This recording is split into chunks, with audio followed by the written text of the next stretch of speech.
장자로부터 옥에 갇힌 사람의 장자까지와 가축에 처음 난 것을 다 치심에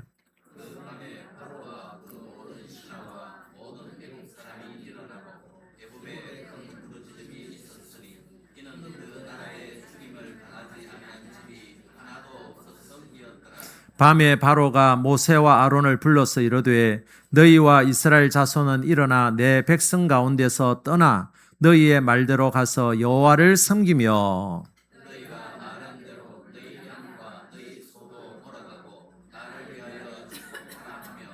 애굽 사람들은 말하기를 우리가 다 죽은 자가 되도다 하고 그 백성을 재촉하여 그 땅에서 속히 내보내려고 하므로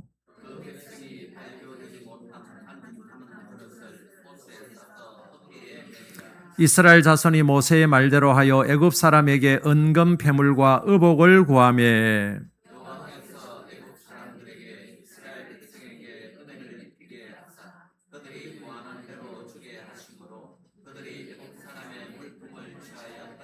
아멘. 할렐루야. 네, 우리 앞뒤로 좌우로 이렇게 한번 인사했으면 좋겠습니다. 예수님의 피로 우리를 덮어소서. 한번 인사하시죠. 예수님의 피로 우리를 덮어소서. 예수님의 피로 우리를 덮어 주옵소서.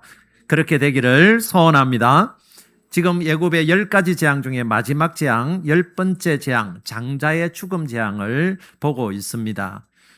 애굽의 바로 왕의 장자로부터 감옥에 갇힌 죄수의 장자, 그리고 가축에 처음 난 모든 것들을 하나님의 진노로 인해서 다 죽게 됩니다.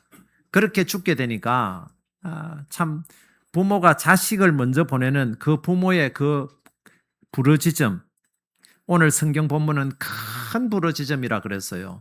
비명과 같은 그런 부르짖음이 온 애굽 전역에 퍼져 나갔습니다.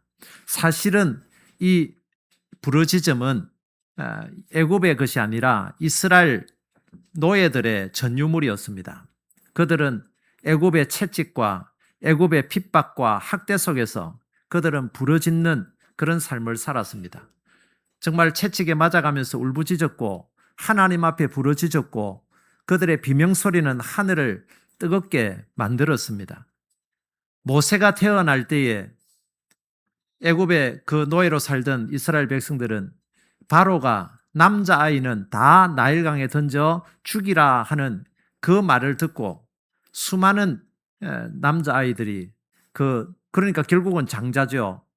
애굽의 장자들이 나일강에 던져지고 죽임을 당하는 큰 부르짖음이 있었습니다.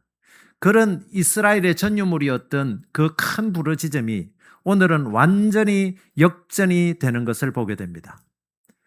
애굽의 바로와 애굽의 모든 신하들과 애굽의 모든 사람들, 심지어 짐승들조차도 큰 부르짖음이 있게 되었고 오히려 그와 반대로 이스라엘 백성들의 그 고센 땅에는 개의 혀도 놀리지 아니할 정도로 가장 완벽한 평안이 임하는 대조적인 모습을 우리가 보게 되는 것이죠. 오늘 이 10번째 재앙, 장자의 죽음의 재앙에서 큰 부르짖음, 애굽의 큰 부르짖음을 통해서 우리에게 들려주는 몇 가지를 우리가 한번 살펴보려고 합니다. 첫 번째 우리가 생각해 볼 것은 애굽의 큰 부르짖음은 하나님의 심판을 피할 자가 그 누구도 없다라는 것입니다. 하나님의 공의의 심판을 피할 자는 그 누구도 없다. 30절 말씀 보세요. 30절 말씀 보면 그 밤에 바로와 그 모든 신하와 모든 애굽 사람이 일어나고 애굽에 큰 부르짖음이 있었으니, 이 부르짖다라는 히브리어 체아카라는 말은 그냥 단순히 울부짖는 그런 울음이 아닙니다. 이 체아카는 영혼 깊은 곳에서 터져 나오는 비명과 같은 소리가 바로 체아카입니다. 한번 상상해 보세요. 오늘 우리 이성아 집사님이 부친상을 당해서 참 슬픔을 당하고 있습니다. 부모상을 당해도 사실은 슬프지만 우리가 아다시피 자녀가 부모보다 먼저 세상을 떠날 때의 그 슬픔은 아마도 부모를 당한 슬픔보다도 더할 것이라는 생각이 듭니다. 지금 애굽의 장자들이 그것도 둘째도 셋째도 아니고 장자가 죽어나갑니다. 어느 집도 상관없이 다 죽어나갑니다. 그런 가운데서 이거는 그냥 단순한 아픔이나 고통이 아닙니다. 영혼 깊은 곳에서 터져나오는 비명소리와 같은 것이었습니다. 이 체아카라는 단어가 또 어디에 쓰였느냐? 소돔과 고모라 성이 부패와 타락 속에서 고통당하는 그런 백성들의 울부짖음, 부르짖음이 나옵니다. 그때의 그 부르짖음이 바로 오늘 본문에 쓰인 체아카라는 단어를 썼습니다. 멸망 직전에 부패와 타락으로 인해서 소돔과 고모라 성이 그 참 타락과 폭력 속에서 고통당하는 그 백성들의 부르짖음, 그 부르짖음이 바로 체악하다 하는 것입니다. 실제로 이 애굽 사람들은 이스라엘 백성들을 짓밟음으로 이스라엘 백성들이 그렇게 부르짖던 그 부르짖음이 이제는 애굽 사람들의 체악하로 이렇게 변화되는 이런 모습을 보게 되는 거죠. 애굽 사람들은 그때까지만 해도 자기 스스로 자기의 권력과 자기의 힘으로 모든 것을 통제할 수 있다는 확신에 차 있었습니다. 누가 우리를 어떻게 하겠느냐? 어느 나라가 애굽을 이기겠느냐? 애굽의 바로는 자신감이 넘쳤습니다. 모든 상황을 자기가 명령하면 다 통제할 수 있다고 생각했습니다. 그런데 마지막 10번째 재앙이 내리는 그 한밤중에 애굽의 장자들이 다 죽어나가는 그때에 그들은 한순간에 그 모든 통제할 수 있다는 자신감과 확신은 다 깨어져 버리고 철저한 무기력과 철저한 공포로 변해가는 이런 모습을 우리가 보게 됩니다. 사람이 아무리 자기가 자신 있고 아무리 확신이 있어도 하나님의 공의로운 심판 앞에서는 그 누구도 피할 수 없다라는 것을, 어떤 강력한 나라도 피할 수 없다라는 것을 우리는 보게 됩니다. 구약 성경에 보게 되면 바벨론의 벨사살 왕이 나옵니다. 이 벨사살 왕은 당시에 바벨론은 또 애국과 같이 최강대국의 그런 나라였습니다. 그래서 귀족들 1,000명을 갖다 모아가지고 몇 날 며칠을 잔치를 벌입니다. 잔치를 벌이면서 남유다 예루살렘 성전에서 빼앗아온 성전의 기물들이 있습니다. 금으로 만든 그런 기물들, 잔들, 금잔들을 가지고 거기에 술을 따라서 마십니다. 하나님 앞에 예배드리던 그 예배 도구를, 성구를 그들의 술 마시는 타락의 도구로 사용합니다. 그들은 자기들이 마음만 먹으면 모든 것을 통제할 수 있다고 생각했습니다. 근데 그 밤에 갑자기 왕궁벽에 손가락이 나타납니다. 사람 몸도 없고 손가락만 나타나서 왕궁에다가 글을 씁니다. 그 글이 무슨 뜻이냐면 메네 메네 데겔 우바르시니라. 메네 메네 데겔 우바르시니라. 이 뜻은 왕의 시대가 세워져서 끝났고 저울에 달려 부족함이 보였으니 나라가 나뉘어질 것이다. 이 손가락이 쓰는 그 글씨를 보고 벨사살 왕의 넓적다리가 떨리기 시작했습니다. 온몸이 떨리고 공포와 무기력에 빠지게 되었고 결국은 그 벨사살 왕은 메대와 바사 연합군에 의해서 죽임을 당하고 바벨론은 그로 인하여 멸망을 당하는 이런 모습을 보게 되는 거죠. 가장 강대국이었다고 자랑하고 자기가 그렇게 교만하게 잔치만 벌이던 이 벨사살 왕, 그 왕도 하나님의 공의로운 심판 앞에서는 아무것도 아닌 모습으로 무너지는 이런 모습을 보게 됩니다. 어제 뉴스를 보니까 트럼프 대통령이 북한의 핵이 57발이 있다 그렇게 발표를 했습니다. 그것을 어떤 사람이 시뮬레이션을 해서 만약에 북한의 핵이 한 발이 우리나라 서울 초밀집 지역인 서울에 만약에 핵무기가 떨어진다면 어떤 일이 벌어질까? 서울은 굉장히 인구 밀도가 좁습니다. 여러분 핵무기 한 발만 57발 중에 한 발만 떨어져도 무려 355만 명의 사상자가 생긴다 그럽니다. 서울 인구가 950만 명, 약 1000만 명입니다. 1000만 명 정도 되는데 북한이 핵무기를 서울 한복판에 터뜨리면 3명 중에 1명은 죽거나 다치거나 부상을 당한다는 겁니다. 우리나라가, 제가 기도했지만 우리나라가 하나님의 은혜로 선진국이 되었습니다. 세계 어느 나라가 부러워할 정도로 그런 대한민국이 되었지만 우리가 하나님을 떠나고 한국교회가 무너지게 되면 결국은 하나님의 공의로운 심판 앞에서는 견뎌낼 자가 없고 그 무엇으로도 막을 수가 없다는 사실입니다. 이러한 사실을 하나님도 모르는 사람도 이 사실을 압니다.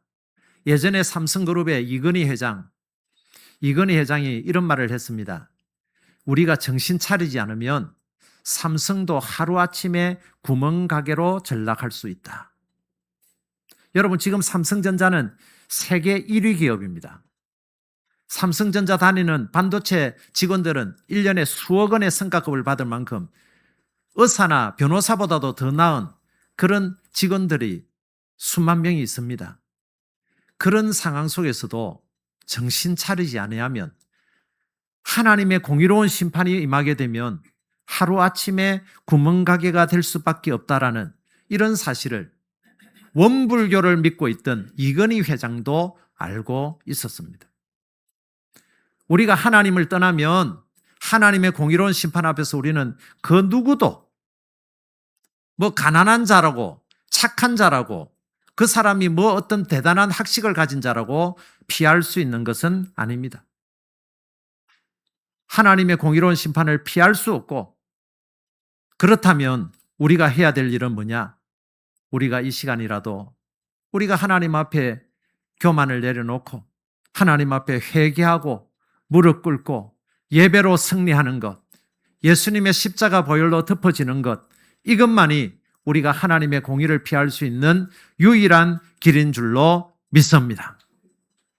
두 번째는 애굽의 큰 부르짖음은 바로 이것입니다. 오직 예수님의 피로만 구원받을 수 있다라는 것을 말씀하고 있습니다. 제가 금방도 말씀드렸습니다마는 세상의 가장 권력자인 바로도 장자가 죽습니다. 죄수의 장자도 죽습니다. 그 강대국이었던 바벨론의 벨사살 왕도 죽고 바벨론도 멸망을 합니다. 세상의 어떤 강대국도 미국도 중국도 대한민국도 삼성그룹도 하나님이 공의로운 심판을 내린다면 멸망당할 수밖에 없습니다.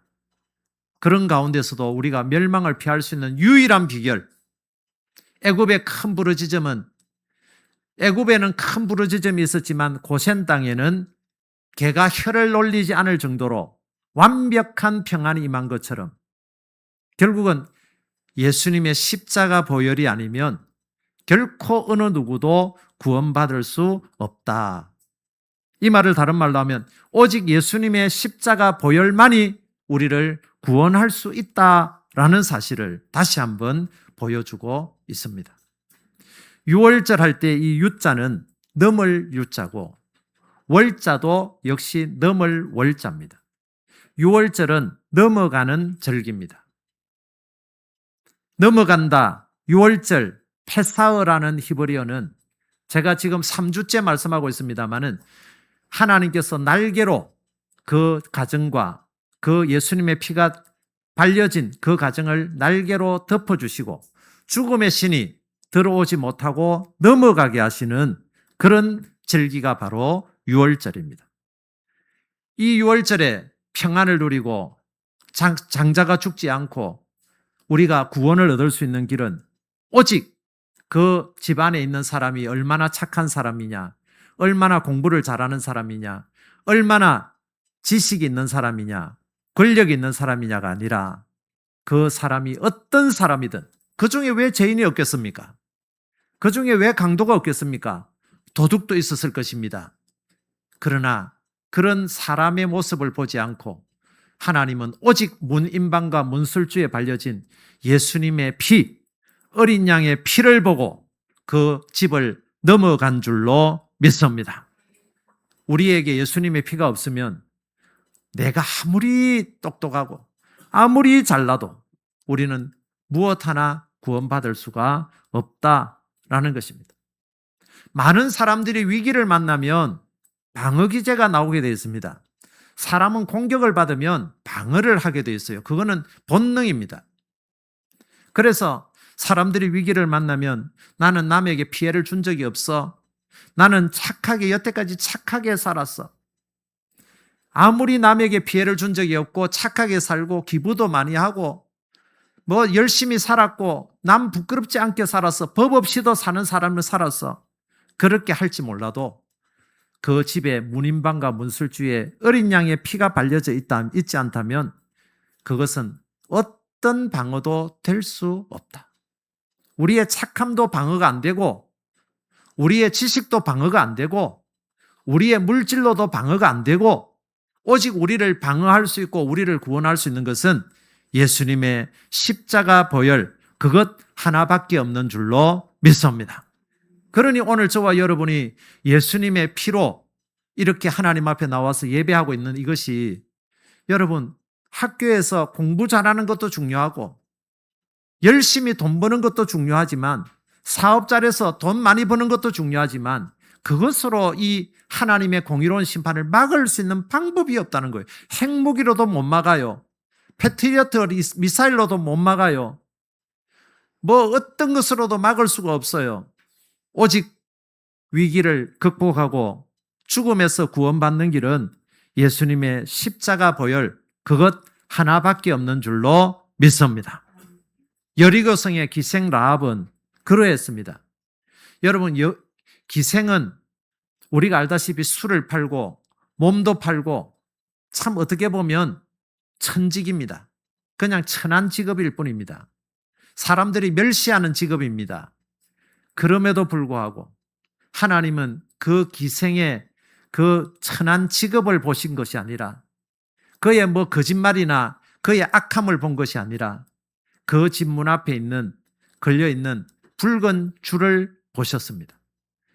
그 여리고성 난공불락의 여리고성이 무너질 때에 그 무너지는 상황 속에서도 기생 라합의 집은 그 성벽 위에 집이 있었는데 라합의 집은 무너지지 않았습니다. 그가 절대 착해서도 아닙니다. 좋은 직업을 가지고 있었기 때문이 아닙니다. 삼성전자 직원이라서 아닙니다. 무슨 사자 돌림이라서 아닙니다. 착한 일을 해서도 아니에요.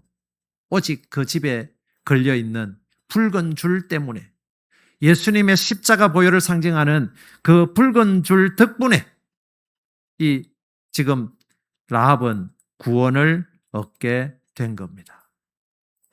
우리가 왜 교회에 나오는 게 중요하냐? 왜 예배 드리는 게 중요하냐? 예배 안 드리고 교회 안 나오는 사람도 잘 먹고 잘 살던데 우리보다 더 좋은 집에 살고 우리보다 더 좋은 차 타고 다니고 더 행복하게 살던데 내가 왜 일요일 날 놀러 가고 맛집에 가서 먹고 즐길 수 있는데 왜 교회 가서 앉아 있느냐? 여러분 그렇게 생각하지만 우리를 보호해주고 우리를 진정 방어해줄 유일한 구원책, 유일한 방어책은 오직 예수님의 십자가 보혈 그것 하나밖에 없기 때문에 그렇습니다. 만약에 여러분 한번 생각해 보세요. 이스라엘 백성들, 고센 땅에 사는 이스라엘 백성들이 다른 집에서 보니까 어린 양을 잡아가지고 진짜 하나님 말씀대로 어린 양의 피를 문인방과 물술주 바르고 있습니다. 그런데 어떤 집은 믿음이 안 생깁니다. 그래서 저 어린 양의 어린 양 잡으려니까 어린 양이 돈이 꽤나 나가잖아요. 요즘은 보신탕을 이제 못 먹게 하니까 염소탕이 이제 아주 유명해져 가지고 염소가 심지어 한 마리 옛날 몇십만 원 하던 게 250만 원까지 막 올랐다 그럽니다. 그러다가 지금 요번에 최근에 이야기 들어보니까 외국에서 염소를 수입을 해가지고 지금 몇십만 원으로 또 떨어졌다는 거예요. 그래서 울릉도 무슨 염소 하면서 막 선전을 하다가 지금은 또 굉장히 염소 농가가 힘드는가 봐요. 참 어린 양의 피를 하려면은 어린 양을 사야 될 거 아닙니까? 자기 집에 기르던 것이나 그게 예를 들어서 250만 원 한다 칩시다. 250만 원짜리를 잡으려니까 아깝습니다. 이걸 그냥 가만히 놔두면 새끼를 낳으면 또 불고 할 텐데 이걸 잡아 아까운 생각도 들 수 있어요. 그래서 어떤 집은 잔머리를 굴려가지고 옆집에 김씨 집도 이씨 집도 문인방과 문술주에 뭔가 어린 양이 피를 바르는데 나는 우리 아이들 학교에서 미술을 할 때 그림 그릴 때 사용하던 붉은 물감을 가지고 붓으로 해가지고 문인방과 문술주에 발랐다 칩시다. 어떤 일이 벌어졌겠습니까? 만약을 가정했을 때 그런 일이 생겼다면 그 집의 장자는 분명히 죽고 말았을 것입니다.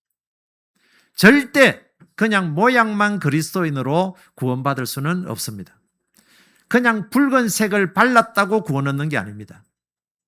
예수님의 피, 예수님의 보혈로 우리가 진정한 구원을 받게 될 줄로 믿습니다. 이 붉은 줄, 그러면 예수님의 십자가 보혈 굉장히 피상적이지 않습니까?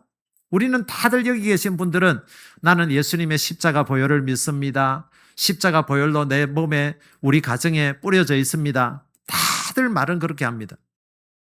그렇다면 정말 예수님의 피로 구원받은 자는 어떤 삶인가?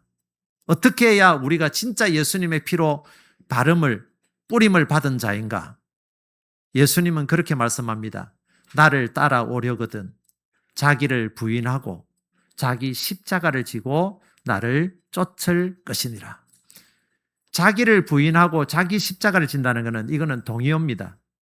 십자가는 죽음을 말하는 것이고 부인은 자기의 뜻도 자기의 생각도 자기의 감정도 내려놓을 수 있는 마음, 이게 바로 자기 부인입니다. 근데 그게 잘 안 되죠. 저도 잘 안 됩니다. 저도 실패했고 저도 넘어졌습니다. 여러분도 넘어질 때가 있지요. 그럴 때마다 여러분 예수님의 십자가 보혈을 다시 바르고 다시 일어나서 의인은 7번 넘어져도 다시 일어나는 존재라고 했습니다. 넘어져서 그대로 넘어져 있으면 그거는 예수님의 십자가 보혈로 뿌려질 수가 없어요. 예수님의 십자가 보혈로 뿌려진 사람은 넘어져도 부끄러워도 뻔뻔하게 일어나서 또 하나님이 원하시는 길로 걸어가는 자인 줄로 믿습니다. 가룟 유다는 넘어져서 그 넘어진 채로 일어나지 못하고 결국 자기 길로 갔다고 성경은 말씀합니다.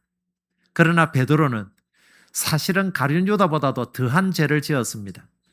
예수님을 3년을 따라다니고 저주하며 맹세하기까지 예수님을 부인했습니다. 그럼에도 불구하고 베드로는 예수님의 십자가 보혈이 뿌려졌기 때문에 뻔뻔하게 일어났습니다.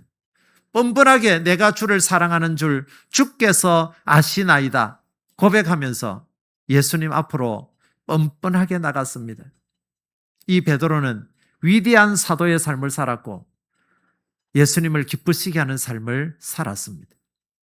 여러분, 예수님의 피로 우리가 구원 얻는다는 것 추상적으로 이론적으로만 믿는 게 아니라 우리의 삶 속에 내 생각도 내 감정도 내 뜻도 하나님의 뜻 안에 굴복시키는, 때로는 우리가 그렇게 잘못했을지라도 다시금 오늘 이 시간을 통해서 다시금 하나님 앞으로 돌아오고 넘어졌다 할지라도 다시 일어나서 하나님 앞으로 나아가는 자만이 진정한 예수님의 피로 뿌려진 구원 얻는 백성인 줄로 믿습니다. 마지막 세 번째는 애굽의 큰 부르짖음은 예배로의 초청입니다. 애굽이 지금 장자가 죽어서 온 땅에 큰 비명소리가, 영혼으로부터 올려나오는 큰 비명소리가 들려옵니다. 여러분, 그런 소리를 들을 때 우리는 어떻게 해야 됩니까? 그때 같이 막 동조해서 같이 웅성웅성 해야 되겠습니까? 그런 것을 볼 때마다 우리는 하나님 앞으로 돌아와야 됩니다. 그 부르짖음의 소리를 못 들으니 하나님 앞으로 돌아오지 않습니다. 예배하지 않습니다. 자기 뜻대로 살아갑니다. 제가 오늘 어느 CCM 가사를 한번 검색을 해봤습니다. 우리 한 번씩 우리 찬송할 때 부르는 보라 너희는 두려워 말고, 그런 찬송이 있습니다. 그런 찬송 가사를 보니 세상의 신음소리가 들리지 않느냐? 죄악에 눌려 슬피 우는 소리가 보라 너희는 두려워 말고 담대하라 주님이 구원하시리. 세상의 신음소리가 들리지 않느냐? 세상의 애굽의 큰 부르짖음의 소리가 들리지 않느냐? 보라 너희는 두려워 말고 담대하라 주님이 구원하시리. 여러분, 세상의 신음소리가 들려져야 우리가 어디로 나아가게 됩니까? 하나님 앞으로 나아가게 됩니다. 세상의 부르짖음을 들을 줄 알아야 우리가 하나님만이 진정한 구원인 것을 알게 되고 피난처이신 하나님 앞으로 예배의 자리로 나아오게 됩니다. 그런데 우리 눈에는 실제로 세상이 천국같이 보입니다. 하나님을 안 믿는 사람이 더 잘 삽니다. 하나님 안 믿는 사람이 더 잘 되는 것 같습니다. 오히려 그들을 부러워하고 있어요. 그거는 애굽 백성들이 노예로 살면서 애굽 사람들이 왜 그렇게 부러웠겠습니까? 왜 저 애굽에서 태어난 사람은 저렇게 강대국에서 태어나가지고 저렇게 잘 먹고 잘 사는데 나는 왜 유대인으로 태어나서 아버지가 노예고 어머니가 노예고 나도 앞으로 노예로 살아가야 되는 그런 존재다 생각할 때에 그들은 하나님 앞에 예배하기가 힘들었습니다. 그저 애굽 사람이 부러웠습니다. 세상 사람이 부러웠습니다. 하나님을 알지 못하면 세상이 부럽습니다. 우리가 지금 예배 자리에 앉아 있어도 아유, 그 김 부장 집은 참 자식이 잘 됐다는데 저 집은 50평 아파트에 넉넉하게 외제 자동차 타고 산다는데 왜 나는 교회를 다니는데도 왜 이렇게 힘드나? 그런데 여러분, 영적인 음성을 들어야 됩니다. 그들이 잘 먹고 잘 사는 것 같아도 보라, 세상의 신음소리가 들리지 않느냐? 죄악에 눌려 슬피 우는 소리가. 여러분, 이 영혼의 소리를 들을 줄 아는 사람만이 예배 자리로 나올 수 있습니다. 왜 우리가 예배에 나옵니까? 그냥 습관에 따라서 주일이니까 예배에 나옵니까?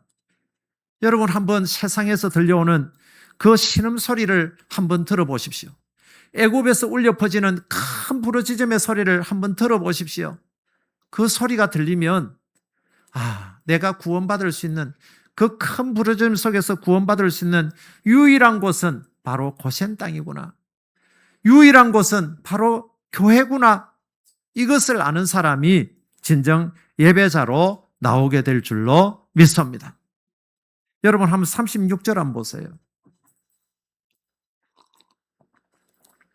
36절 보면 여호와께서 애굽 사람들에게 이스라엘 백성에게 은혜를 입히게 하사 그들이 구하는 대로 주게 하심으로 그들이 애굽 사람의 물품을 취하였더라. 여러분, 지금 노예들이 출애굽을 합니다. 어떻게 보면 애굽 사람들은 그들의 주인이고 그들의 상전입니다. 그런데 지금 애굽 사람의 물품을 누가 취하느냐 하면 노예였던 이스라엘 백성들이 취합니다. 여러분, 취하였더라 할 때 성경 보면 1번 돼 있죠. 1번 밑에 한번 보세요. 뭐라고 되어 있습니까? 설명이. 약탈의 뜻이 있다. 애굽 사람이 힘이 있는데 애굽 사람이 이스라엘 백성들을 약탈한다면 말이 되는데 누가 지금 누구를 약탈합니까? 노예였던 이스라엘 백성이 상전이고 강한 군대인 애굽 사람들에게 약탈을 하고 있습니다. 이 취하다라는 나찰이라는 히브리어는요, 그냥 구걸해서 얻거나 빼앗는 것이 아닙니다. 그런 것이 아니라 이 나찰이라는 단어는 약탈하다는 뜻이 있듯이 전쟁에서 완성을 거두고 전리품을 취하다라는 뜻입니다. 전리품을 취하다. 열리면 전리품을 취하는 것은요, 전쟁에서 이긴 사람만이 할 수 있는 거예요. 그러니 이스라엘 백성들이 자기들은요, 지금 학습된 무기력 속에서 나는 아무것도 할 수 없어. 나는 지금 뭐 직장도 제대로 구하지도 못하고 연봉도 얼마 안 되고 뭐 좋은 대학도 못 나오고 나는 세상에서 별 볼이 없는 사람이야. 말단 공무원에 불과해. 나는 뭐 그냥 연봉도 얼마 되지도 않아. 건강도 좋지 못해. 학습된 무기력 속에 이스라엘 백성들은 노예로 살고 있었습니다. 그런데 하나님께서는 오히려 그런 노예를 내 군대라 그렇게 말씀합니다. 뭐라고요? 내 군대라. 내 군대라 말은 하나님의 군대라는 겁니다. 이 정체성이 바뀌지 않으면 여러분 우리는 결코 예배자로 나올 수가 없습니다. 이 정체성이 바뀌어야 돼요. 그렇지 않으면 우리가 예배 자리 나와도 여러분 자칫하면 우상숭배와 같이 됩니다. 기복주의에 빠집니다. 그냥 갓바위 앞에 가서 아들 낳게 해주세요. 자녀 합격하게 해주세요. 남편 승진하게 해주세요. 그냥 비는 그런 모습밖에 안 돼요. 진정한 예배는 뭐냐면 승리자로서 예배하는 것이지 결코 노예로서 패배자로서 예배하는 것 아닙니다. 그들은 학습된 무기력 속에서 아무것도 나는 할 수가 없습니다라고 그렇게 하고 있습니다. 그런데 하나님은 그들을 향해서 너희는 더 이상 노예나 종이 아니고 이 세상의 종이 아니라 하나님의 군대다. 나의 군대다. 그렇게 말씀을 해요. 여러분 앞에서도 말씀드렸습니다만 소돔과 고모라 성에 롯의 가정을 하나님께서 구원해냅니다. 그들은 그 소돔과 고모라 성 안에서 그냥 그 안에서 같이 휩쓸려 살고 있었습니다. 그 삶이 자기들은 좋았습니다. 그렇게 사는 게 행복했습니다. 하나님께서 그들의 가정을 불러냈지만 롯의 아내는 그 옛날의 그 모습, 그 무기력하게 살았던 그 모습을 그리워서 뒤를 돌아보다가 소금 기둥이 되는 이런 모습을 보게 되죠. 학습된 삶 속에 묶여버린 것입니다. 어떤 실험을 했습니다. 코끼리의 다리에다가 쇠사슬로 묶어서 말뚝에 박아놨습니다. 5m짜리입니다. 5m짜리를 쇠사슬을 묶어놨더니 아무리 코끼리가 힘이 세도 5m 이상을 나가지를 못합니다. 그렇게 한참을 학습을 시키고 난 이후에 쇠사슬을 잘라 그렇게 자유롭게 놔뒀습니다. 코끼리는 나가지를 못합니다. 5m 반경 이상을 나가지를 않아요. 왜요? 삶이 학습이 되어버리기 때문에 그렇습니다. 그런데 이스라엘 백성들은 노예로 지금 400년 이상을 노예로 살았습니다. 학습된 무기력 속에서 나는 노예야. 나는 아무것도 할 수 없어. 나는 그냥 매를 맞아도 싼 사람이고 날마다 아침에 출근해서 애굽 군대의 채찍을 맞으면서 피투성이가 되어서 밤에 돌아오는 하찮은 인생이야. 이렇게 살았던 사람이 노예인 이스라엘 백성들입니다. 이런 이스라엘 백성들에게 하나님은 아니야. 너희는 하나님의 군대야. 내 군대야.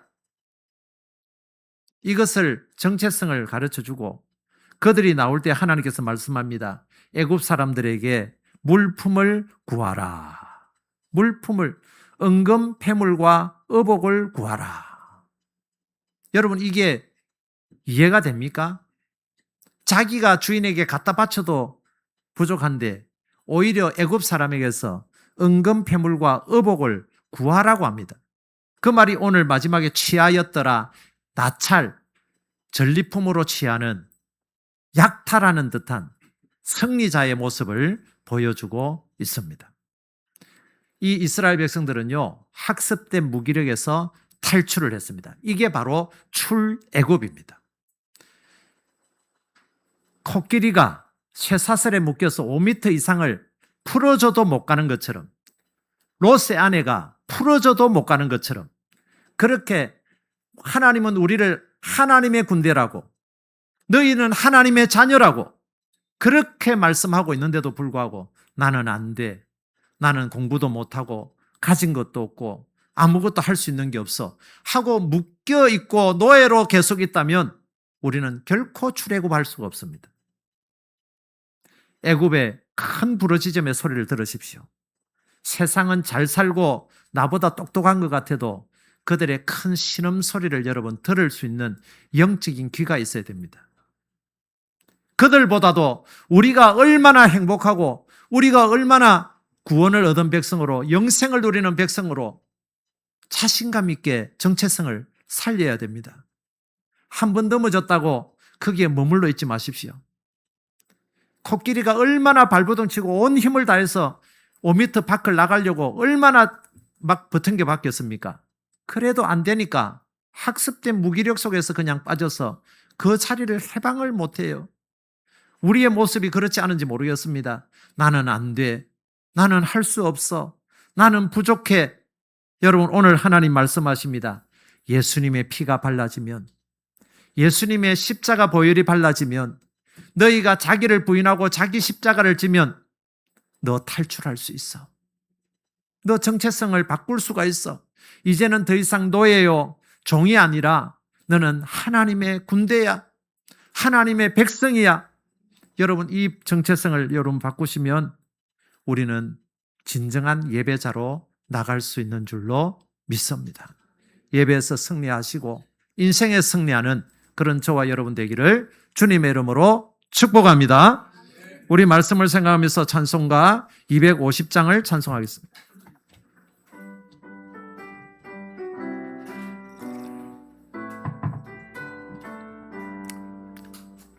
구주의 십자가 보혈로 씻음 받기를 원하네.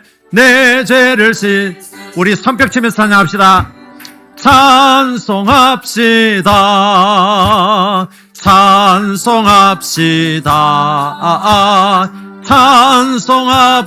찬송합시다. 내 죄를 씻으신 주 이름 찬송합시다.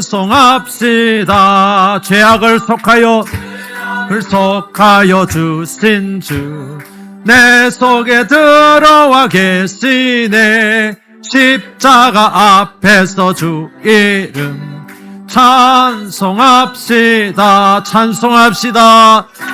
찬송합시다. 찬송합시다. 내 죄를 씻으신 주 이름 찬송합시다. 주 앞에 흐르는 생명수 날 씻어 정하게 하시네. 내 기쁨 정성을 다하여 찬송합시다.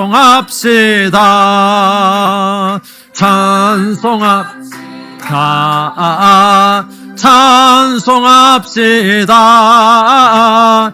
내 죄를 씻으신 주 이름 찬송합시다. 내 주께 회개한 영혼은 생명수 가운데 젖었네. 흠없고 순전한 주 이름 찬송합시다. 할렐루야 찬송합시다. 찬송합시다. 내 죄를 씻으신 주 이름 찬송합시다.